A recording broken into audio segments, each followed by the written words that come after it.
He put the mug in front of me while I was still talking. Just slid it across the kitchen table. Old white ceramic. Chipped rim. Be realistic, printed in plain black letters. He didn't say anything. He just left it there like a verdict. That was Gavin. Gavin Holloway, 27 years old, worked in sales for a mid-sized distribution company in Manchester. Good job. Stable income. Very proud of both. We had been together for 2 years at that point, and in those 2 years I had learned that Gavin had a very specific relationship with ambition. He respected it in men who had already succeeded. In women who were still trying, he found it either amusing or exhausting, depending on his mood. I was Naomi Mercer, 24. Working the front desk at a small logistics firm on Deangate and spending every evening and every weekend building a SaaS product for small retailers who were drowning in manual inventory tracking. I had been building it for 18 months. I had a working prototype. I had a list of potential clients I had cold emailed myself. I had spreadsheets. I had a notebook full of feature ideas and pricing models. What I did not have, according to Gavin, was a real company. He never said it that directly. That was not his style. His style was the aside, the casual qualifier, the remark that lands soft and leaves a bruise. The first time I really noticed it, we were at a birthday party for our friend Marcus. Small flat in Didsbury, maybe 15 people, music low enough that you could talk. Someone asked what I was working on, the way you do at those things politely, expecting a short answer. I started explaining the product. Inventory management, automated reordering, dashboard integration for point-of-sale systems. I was maybe 3 sentences in when Gavin laughed. Not a mean laugh. That was the thing. It sounded almost fond. Naomi calls herself a founder, he said. Founder of a company that lives on our kitchen laptop. A few people smiled. One person actually laughed. I stopped talking. I picked up my drink and I finished it, and I smiled at Marcus like nothing had happened. Marcus looked at me for a second too long. He knew. But no one said anything and the conversation moved on, and I spent the rest of the party standing near the window talking to Marcus's girlfriend Tessa about something I cannot even remember now. The second time was at Gavin's family dinner. His mum's house in Salford, Sunday roast, the whole family around the table. His sister Bethany asked how the business was going. She was genuinely curious. I had met her twice, and she was warm and direct and actually looked at you when she spoke. Before I could answer, Gavin said, "It's more of a passion project at this stage." I turned to look at him. He was already reaching for the potatoes. He did not look at me when he said it. Just calmly served himself and passed the dish to his mother. Passion project, Bethany repeated, not unkindly, and then she asked me something else, something about Manchester, and we moved on. But I sat there with my fork in my hand thinking about the word passion. How it is used to mean something people do instead of work. How Gavin had placed my 18 months of evenings and weekends and cold emails and spreadsheets into that category with one phrase, between passing the potatoes and pouring the gravy. Then there was the prototype demo. I had spent 3 weeks building out a cleaned-up version specifically to show investors. It was not perfect. It was not supposed to be. It was a working demonstration of the core loop, and it was good. I knew it was good because I had shown it to 2 people who had no reason to be kind to me, and they had both asked follow-up questions. I showed Gavin on a Tuesday evening. I had my laptop open on the kitchen table. I had rehearsed the walkthrough twice. I started explaining the flow, the dashboard, the automated trigger system, what happens when stock drops below a threshold the retailer sets themselves. Gavin listened for about 45 seconds. Then he got up, filled his coffee mug from the machine, and set it down directly in front of my laptop screen. The Be Realistic mug. He had bought it at some market 2 years before because he thought it was funny. He used it every morning. He set it down, sat back in his chair, and said, "There's your best business advice, free of charge." I looked at the mug. I looked at him. He was smiling, like he'd done me a favor. I closed the laptop. I went to the bedroom, sat on the edge of the bed, and stared at the wall for about 4 minutes. Not crying, just recalibrating. Because something had shifted, and I needed a moment to understand what it was. What had shifted was this. I had been telling myself a story in which Gavin was skeptical because he was cautious, because he was practical, because he didn't understand the industry, because he hadn't seen enough of the product yet. I had been generating explanations for his behavior the way you generate explanations for bad weather, as though the problem were neutral and the solution were just better information. The mug broke that story. He had been given the information. He had been sitting directly in front of a working prototype for 45 minutes, and he had covered it with a coffee cup. Not because he was skeptical of the market or the technology or the economics, but because he had already decided. He had decided before I opened the laptop. He had probably decided before I started building. He had a picture of me in his mind, and the picture was fixed, and the product was irrelevant to the picture. I sat on the edge of the bed, and I looked at the floor, and I let myself understand that. It took about 4 minutes. Then I went back to the kitchen and moved the mug to the back of the shelf above the sink and opened the laptop and kept working. I understood the rest of it 3 months later, when he left. He did not leave after a fight. There was no dramatic scene. He told me on a Wednesday evening, same kitchen table, same overhead light that always flickered slightly when you first switched it on. He said he had met someone. He said she was established. He used that word specifically. Established. He said she had connections in her industry and a salary that matched his and a flat she owned outright in Leeds. He said, "I just can't keep waiting for you to become something, Naomi." I said, "Okay." He looked slightly surprised at that, like he had been expecting more. I said, "When are you moving your things out?" He moved his things out that weekend. Marcus helped him carry the boxes. Tessa texted me afterward and said, "I'm so sorry," and I said, "Don't be," and I meant it, but she probably thought I was in shock. I wasn't. I was already thinking about square footage. About whether Birmingham or Bristol made more sense for the first year. About how much runway I had and what I needed before I could approach a seed investor. What I found out later, from Marcus, was what Gavin had said to people afterward. He had apparently been talking to their mutual friends, explaining the breakup, and his explanation was this: "I can't build my life around someone who might never get there." Marcus told me this on the phone, uncomfortable, because he thought I should know. I thanked him. Then I hung up and sat with that sentence for a while. Might never get there. Present tense possibility.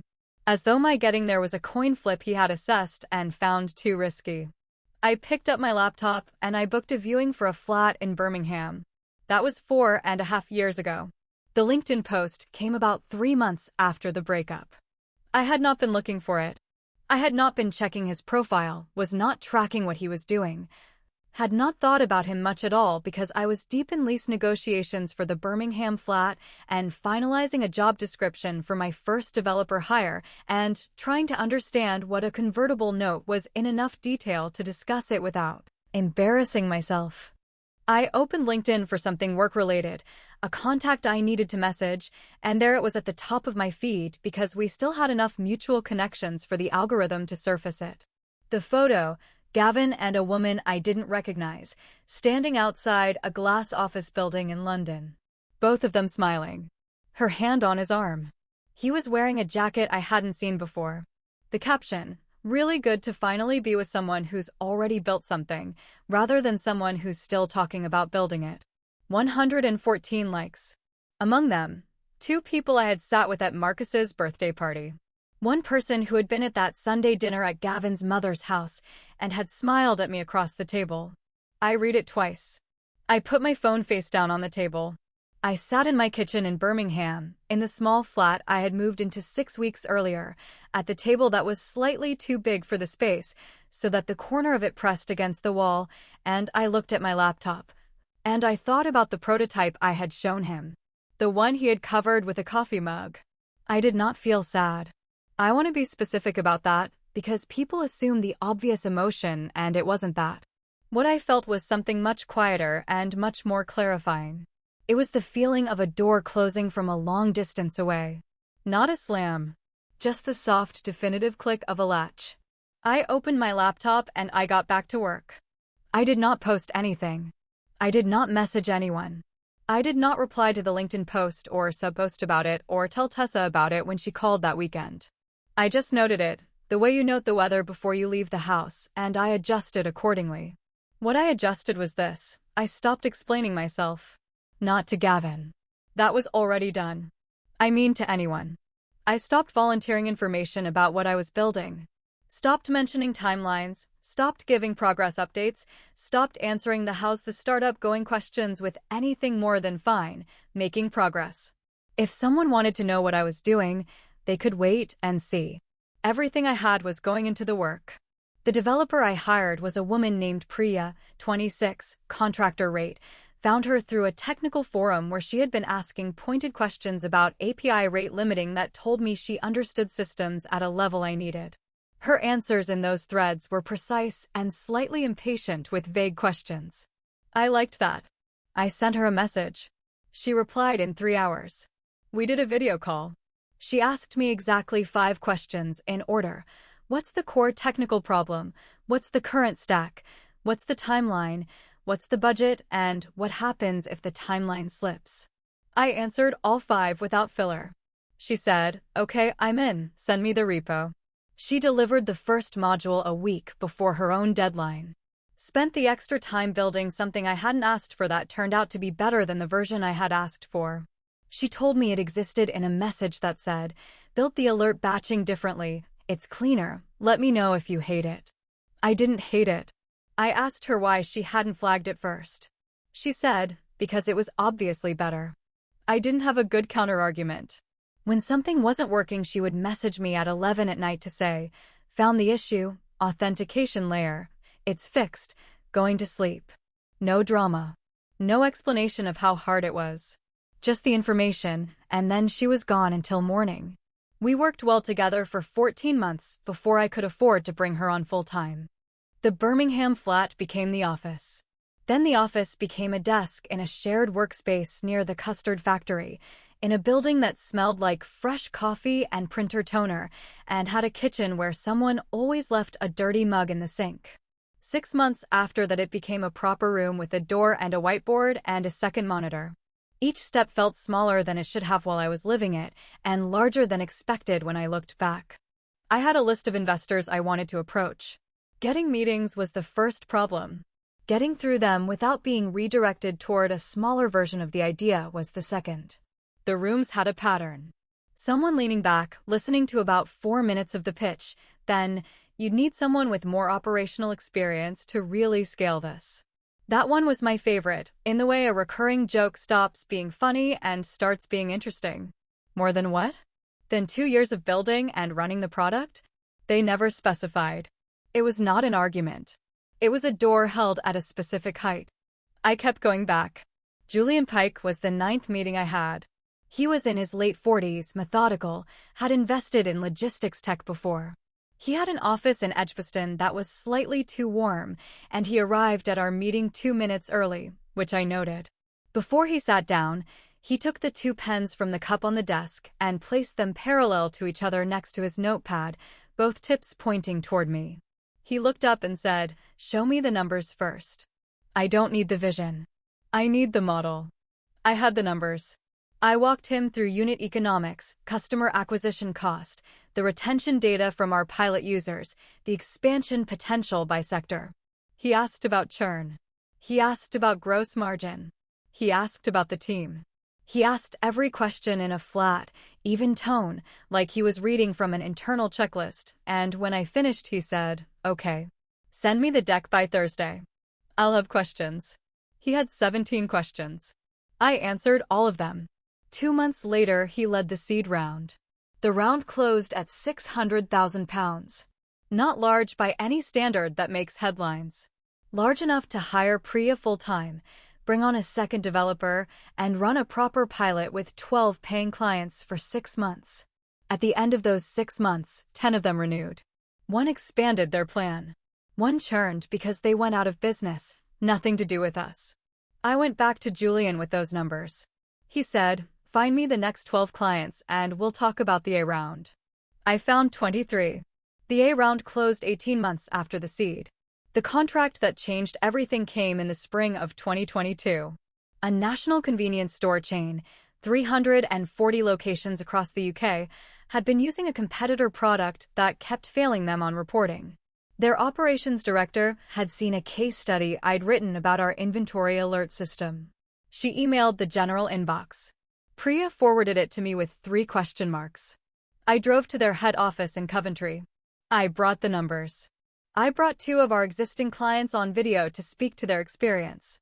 I brought a custom mock-up of what a dashboard would look like for a chain their size. We signed a 4-year contract. I sat in the car park afterward and looked at my phone for a long time without doing anything. Then I called Priya. She said I knew it, and then she cried a little bit, which surprised me because I had never seen her be anything other than direct and dry. I found it unexpectedly moving. We hung up and I drove back to Birmingham and worked until 2 in the morning because we had 30 days to configure onboarding for their first 50 locations. The morning after signing, I had arrived at the office at 7. The building was empty. The cleaning company had just finished and the floors were still slightly damp near the entrance. I went to my desk and I took out the contract and I signed my name at the bottom with a pen I had bought specifically for the occasion, a good one, solid, with weight to it. The time on my laptop when I finished was 7:12.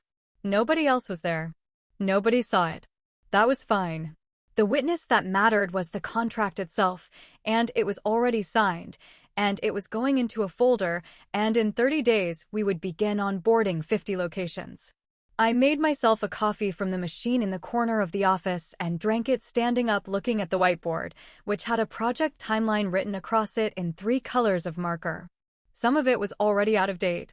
I took the red marker and updated 2 dates and drew a new arrow and finished the coffee and went back to my desk.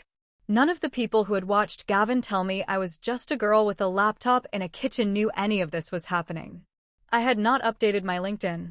I had not announced the contract. I had not told Marcus, though Marcus and I still talked occasionally. I had not told Tessa. I had not thought about what any of them would say if they knew. I was too busy building the thing they did not know existed. Gavin, I heard through the vague network of mutual acquaintances, had moved to London with the established woman. He had changed jobs once. He seemed, by all appearances, to be doing fine. He occasionally appeared in Marcus's Instagram stories at the edges of group photos. I noticed this the way you notice background noise. It registered and then it was gone. What I also noticed, in a more abstract way, was that he had stopped seeing me. Not literally, obviously. We were not in contact. I mean that I had disappeared from his map. When you are no longer present in someone's digital life, no longer watching their stories, no longer reacting to their posts, no longer existing in the ambient peripheral vision of their online world, you simply stop existing to them. And I had stopped. Completely. He sent me a message at some point, around 18 months after the breakup, something light and open-ended. How are you? Hope you're well. The kind of message that requires nothing. I read it. I didn't reply. Not out of anger. I just genuinely didn't have anything to say. There was nothing there to respond to. He sent another one, 6 months after that. Similar tone. I let it sit in the unread folder until I was doing an inbox cleanup and then I archived it. From what Marcus told me, once, carefully, not pushing it, just mentioning it because he thought it was relevant, Gavin had apparently noticed that I had gone very quiet. Had asked Marcus if I was okay. Marcus, to his credit, had said, "She seems fine." And he had left it there. I thought about what that question meant. Whether Gavin was worried or whether he was trying to locate me. There is a difference, though it can look the same from the outside. When someone who has left you stops being able to track your movements, stops getting the low-level data of your existence, the stories and the likes and the ambient digital presence, something shifts. Not toward caring, necessarily. Toward a kind of unease. He had been accustomed to a certain radius of visibility. He had been able to, without effort, know roughly where I was and what I was thinking and how I was doing. I had removed that. Not aggressively. Just by stopping. And the thing about stopping is that it does not look like anything from the outside. There is nothing to point to. You cannot be accused of it. You just become quieter and quieter until you are simply not there anymore, and by then it does not matter. The company turned 4 years old in 2024. By that point we had 61 employees. We had clients in retail, food service, and pharmaceutical distribution. We had expanded to Ireland and were in early conversations in the Netherlands. Priya was now Chief Technology Officer, which she had not asked for and had initially resisted because she said it sounded like something that involved more meetings and less code, but she had adapted. Julian was still on the board. He still lined up his pens before every board meeting, and he still asked for numbers before he asked for anything else. We decided to do a rebrand alongside the launch of the new product version. Bigger event, London, invite list spanning investors, press, industry contacts, and a handful of people whose presence felt symbolically appropriate. The kind of event where the size of the room says something before anyone stands at a microphone. My head of marketing asked about the invite list. I told her to send it to our standard contacts. Investors, press, partners. And a few old names, she said, because we had a section of the list marked that way, people who had crossed paths with the company at various points in its history. Among those names was Gavin Holloway. I added him to the list myself. I did not agonize over it. I typed his name into the field and added his current email, which I found through a mutual connection, and clicked save and moved on to the next thing. It took approximately 45 seconds. It was not a dramatic decision. Or maybe it was, and I just did not experience it that way. He was sent a standard invite. The kind that goes to everyone on that tier of the list: clean design, event details, dress code, RSVP link. No personal note. Nothing to indicate it was anything other than an industry event. He RSVP'd yes. Of course he did. It was a good event. The venue was the kind of place that implies you should be there. His name appeared in the attendance list, and I noted it and moved on. The evening itself I remember in fragments, the way you remember something you were present for but not watching from the outside because you were too busy being inside it. I remember the car to the venue. Priya sitting next to me going through talking points on her phone. Me telling her to put the phone away. Her putting it away and then picking it up again 20 seconds later. I told her the number she needed to know was 63% year-on-year growth and everything else could come from the deck. She said, I know, I built the deck. I remember the venue filling up. The sound of it changing as people arrived, that specific shift in acoustics when a room goes from empty to occupied. I remember talking to Julian near the drinks table before we started. He had a glass of water. He never drank at events. He said, the pen alignment worked tonight, by which he meant whatever private system of superstition he applied to meetings was satisfied, and I said, good to know, and he said, you're ready, and I said, yes. I remember Marcus arriving, which I had not expected. He was on the list because we had stayed in contact and he worked in supply chain adjacent work, so it was a legitimate invitation. He came in with Tessa, and they both looked a little surprised by the scale of the room, and Marcus texted me, is this your company? I texted back, yes. He replied with 3 words, absolutely not real. I did not see Gavin arrive. I was backstage at that point, running through the opening with the event director. The lights in the main hall had already dimmed. I heard the presenter's voice through the monitor. Please welcome the founder and CEO of Meridian Systems, Naomi Mercer. I walked out. The light was very bright on stage, and the room was very dark beyond it, which creates a specific effect. You can see the front row clearly, and then everyone else is mostly shape and movement. I found the center mark, and I stood there, and I started talking, and the room went quiet in the way that a room goes quiet when it is paying attention rather than when it is politely waiting. I did not mention Gavin. I did not mention Manchester. I did not mention the kitchen table or the mug or anything before 2020. This was not a redemption speech. This was a product launch. I talked about the problem we were solving, the size of the market, the contracts we had, the growth trajectory, the new version, and what it could do. I talked for 18 minutes. Then I opened it up for questions. Afterward, the room did what rooms do. People moved, conversations started, clusters formed. 2 journalists wanted quotes. A potential partner from the Netherlands introduced himself. One of our clients from the original 12 approached me and said, we have 7 people who exist because of your platform now, by which he meant 7 employees he'd been able to hire because the operational savings had freed the budget. I shook his hand and tried to absorb that. Marcus found me at some point and said simply, "Naomi," and then hugged me, and Tessa stood beside him. She did not say anything immediately. She looked at me for a moment, and then she looked across the room, and I followed her gaze without meaning to, and Gavin was standing maybe 20 feet away holding his guest badge and watching the stage where I had just been standing. Tessa said, quietly, "Didn't he tell people you'd never get there?" Not loudly. Not for the room. Just the three of us. Marcus said nothing. He just looked at his wine. I said, something like that. Tessa nodded once. The way you nod when a thing you already knew gets finally confirmed out loud. Then she turned back to me and said, "You look good up there." Really good. That was all. We moved on. But I noticed that Gavin had been close enough to hear it, and I noticed that he didn't move for a moment after, just stood with the badge in his hands, and then someone touched his arm and he turned and the moment was gone. I did not see Gavin until I was moving toward the service corridor at the edge of the venue. I had done the press conversations, and I had done the networking, and my feet hurt, and I needed 5 minutes of quiet before the dinner portion of the evening. I was walking with purpose, and my head was slightly down, and I almost walked past him. He was standing near the wall by the corridor entrance. He was holding his event badge by the lanyard, turning it slowly in his fingers.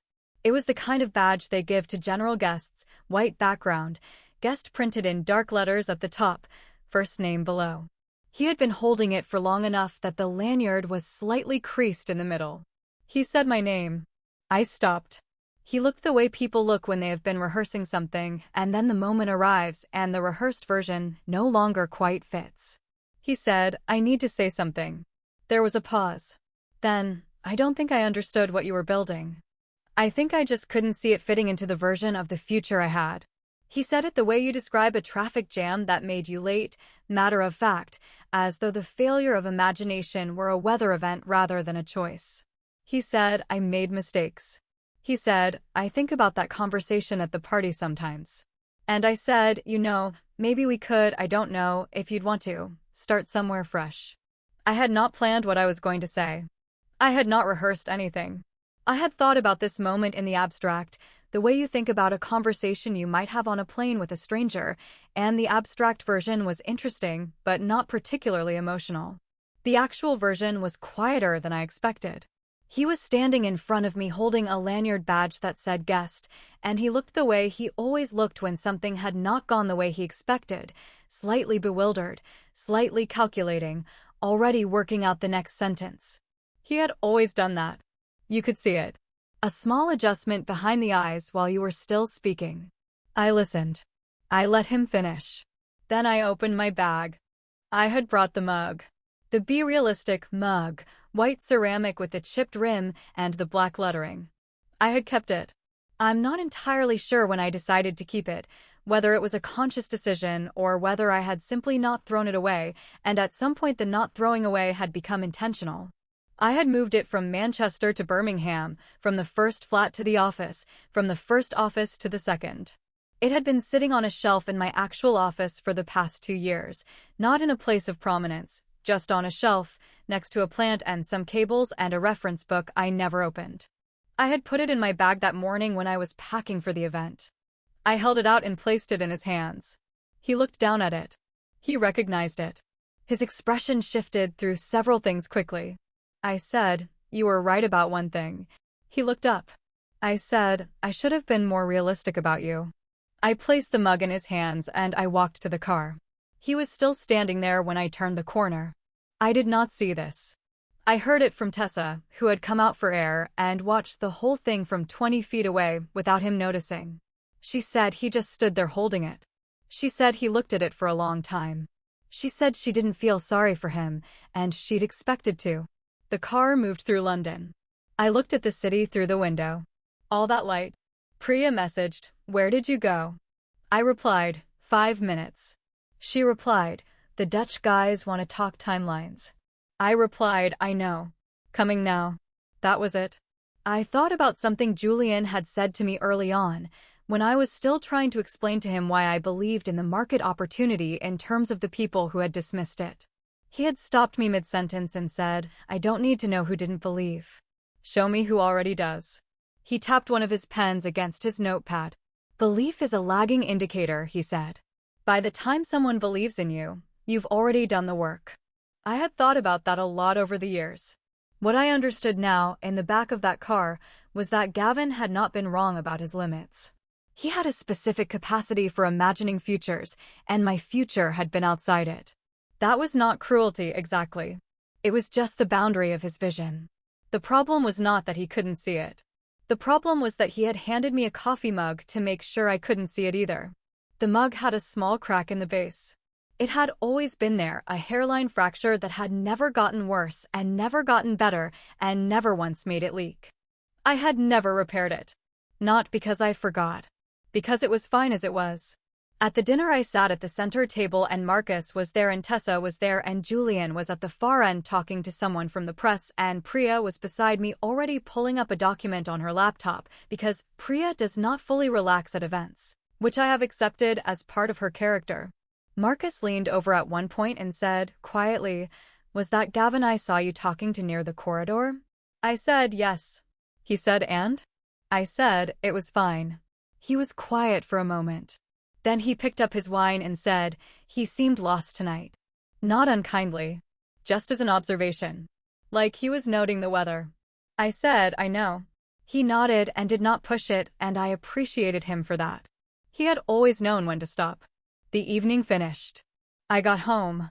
I took off my shoes and sat on the sofa for a while in the quiet of my flat, which is in Shoreditch now, which would have seemed like a fantasy in that Birmingham kitchen with the corner of the table pressing against the wall. I thought about the question of whether I had been realistic. I had been realistic about what the product could do. I had been realistic about what the market needed.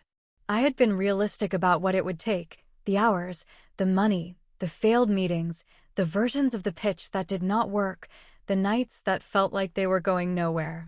I had been precise and methodical, and I had kept going when the evidence said keep going, and I had changed course when the evidence said change. The only thing I had not been realistic about was Gavin. And when I finally was, everything got easier. What I want to know from you is this: was inviting Gavin to that launch the right thing to do, or was it already a form of revenge, however quiet? Because there's a version of this story where I sent that invitation without thinking and a version where I knew exactly what I was doing. I've thought about it a lot, and I still don't have a clean answer. If this story said something to you, if you've ever had someone hand you a mug that told you to be smaller than you are, then leave a like. It takes 2 seconds, and it matters more than you might think. And if you want more stories like this one, subscribe. There are more. There are always more.